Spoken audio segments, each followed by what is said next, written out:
নিশ্চয়কৈ এই মুহূৰ্তত মই উপস্থিত আছোঁ মহানগৰী গীতানগৰস্থিত যি কাৰ্বি পথ আছে, কাৰ্বি পথৰ যি বাইলেনৰ কিছু দূৰ অহাৰ পিছতে যি অসমীয়া হেৰামতো যি জুবিন গাৰ্গৰ যি মৃত্যুক লৈ কিনে বিভিন্ন যি ইতিমধ্যে যি ঘটনা চলি আছে, বিভিন্ন যে কাহিনী চলি আছে, বিভিন্ন কথা চলি আছে, তাৰে মূল অভিযুক্ত বুলি ক'ব লাগিব শ্যামকানু মহন্তৰ ঘৰৰ সন্মুখৰ ভাগত আমি এই মুহূৰ্তত উপস্থিত আছোঁ।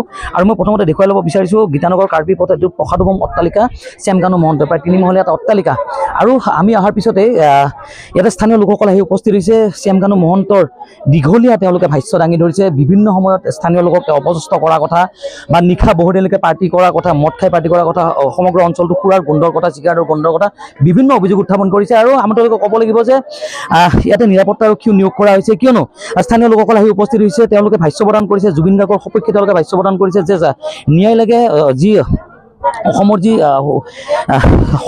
অসম গৌৰৱ যি জুবিন গাৰ্গৰ মৃত্যুৰ পিছত যি কথা উল্লেখ হৈ আছে যে শ্যামকানু মহন্ত এই সমগ্ৰ ঘটনাৰ লগত মূল অভিযুক্ত বুলি ক'ব লাগিব। যদিও আন কেইবাজনৰ কথা উল্লেখ কৰা হৈছে, জুবিন গাৰ্গে যাব নোখোজাৰ পিছতো তেওঁক জোৰ কৰি লৈ যোৱা হৈছিল বুলিও কোৱা হৈছে। আৰু তাৰপিছত সংবাদ মাধ্যম অহাৰ পিছত ইয়াতে স্থানীয় লোকসকল আহি উপস্থিত হৈছে। মই সামগ্ৰিক পৰিৱেশ দেখুৱাইছোঁ। শ্যামকানু মহন্তৰ যি গীতানগৰ কাৰ্বি পথস্থিত যি বাসগৃহ আছে, সেই বাসগৃহৰ চৌহদৰ কাষতে যি স্থানীয় লোকসকল আহি উপস্থিত হৈছে, তেওঁলোকে উচিত তদন্তৰ দাবী কৰিছে, ন্যায় বিচাৰিছে। লোকসকল আছে, মই তেওঁলোকৰ পৰা ভাষ্য শুনিবলৈ চেষ্টা কৰিম। কি ক'ব শ্যামকানু মহন্তৰ বিষয়ে? ভাষাই নাই। গতিকে সি যদি দোষীয়ে নহয়, সি আমাক গেট খুলি কিয় দিয়া নাই? আমাৰ তো ভিতৰত চাবৰ মন না, গতিকে আমি চাই ল'ম, গেটটো খুলি দিয়ক। আমাক গেট খুলি দিয়া নাই আৰু সি শাস্তি পাবই লাগে। গতিকে মোৰ হিচাপত তাক ডাইৰেক্ট ফাঁচিয়ে দিব লাগে, সেইটোৱে আৰু মোৰ ক'ব লগা। আৰু বেলেগ তেওঁ এই সমগ্ৰ ঘটনাৰ লগত জড়িত বুলি বাৰে বাৰে অভিযোগ উত্থাপন হৈ আছে, কিন্তু তাৰপিছত তেওঁ দেখা দেখি হোৱা নাই যে 7টা-8টা দিন উকলি গ'ল। কি ক'ব? আমি সেইটোৱে কৈছোঁ, তেখেতে যদি আকৌ মানে হেৰি কৰাই নাই, দুখ কৰাই নাই, তেনেহ'লে আজি ডেটলৈকে তেখেতক আমি অসমৰ ৰাইজে কিয় ভাৰতৰ ৰাইজে কোনেও আজিলৈকে পোৱা নাই। তেখেতৰ একো যদি হেৰিয়ে নাই, তেওঁ আহি কিনে আমাক হেৰি কৰি দিয়ক। আমি অসমৰ মুখ্যমন্ত্ৰী ডাঙৰীয়ালৈকে এটাই অনুৰোধ কৰিছোঁ যে তেওঁ অতি সোনকালে আমাক ন্যায় দিয়ক। জুবিনদাৰ যি হ'ব লগা আছিল হ'লে তেওঁলোকেতো কৰিলে অলৰেডি, গতিকে আমাক এতিয়া ন্যায় লাগে।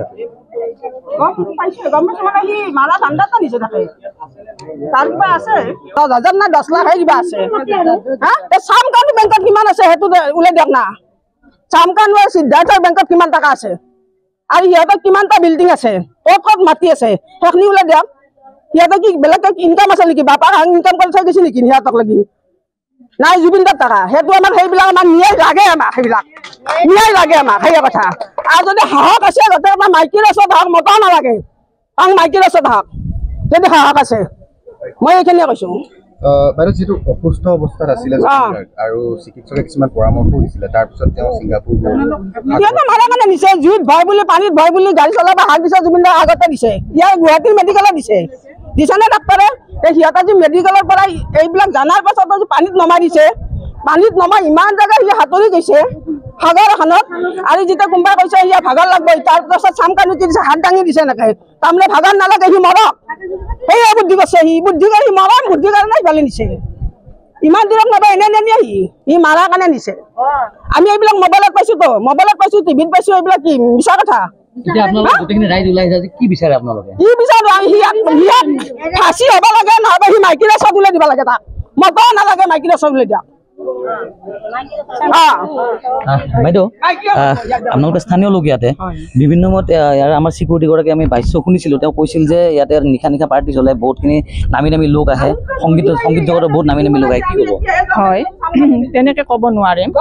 এখেতৰ নামটোহে শুনিছিলোঁ ইমান দিনে, কিন্তু তেখেতৰ মুখখন মিডিয়া থ্ৰুদিয়ে মানে চিনাকি হৈছে, নাজানো ইমান। হয়, ওচৰৰে হয়, কিন্তু এখেতৰ বিষয়ে ইমানটো নাজানিম। কিন্তু এতিয়া জানিছোঁ যে তেখেত এজন হত্যাকাৰী হয়, সেইটো গম নাপাম। যিটো জানিছিলোঁ, যদি জানিলোঁ হয় আজি এতিয়ালৈকে ক'ব নাথাকিলোঁ হয়, সেইখিনি একো নাজানো। তেখেতৰ মুখখন চিনি পালোঁ, মানে সেই যে চেণ্ডেলৰ মালা এটা পিন্ধাইছিল, সেইটো থ্ৰুদি তেখেতক মানে আমি চিনি পালোঁ, আৰু তাৰ বিষয়ে বেছি পৰিচয়টো। আৰু এতিয়া হত্যাকাৰী হিচাপে জানো, যদি তেখেত সঁচাকৈ হত্যাকাৰী নহয়, তেখেত যদি ঘৰৰ ভিতৰত আছে, এতিয়া ওলাই আহিব লাগে, আমাৰ আগত স্পষ্টীকৰণ দিব লাগে। আৰু এইটোৱে বিচাৰোঁ, তেখেত জুবিনদাৰ আমি ন্যায়টো বিচাৰোঁ আৰু ক্ৰিমিনেলৰ শাস্তিটো বিচাৰোঁ।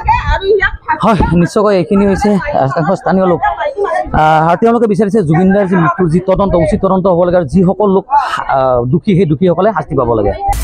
আপুনি বিচৰা বাতৰি পাব কেৱল নিউজ 18 এপত। নিউজ 18 এপ ডাউনলোড কৰিবলৈ স্ক্যান কৰক এই QR code. Google Play Store তো পাব এই নিউজ 18 এপ।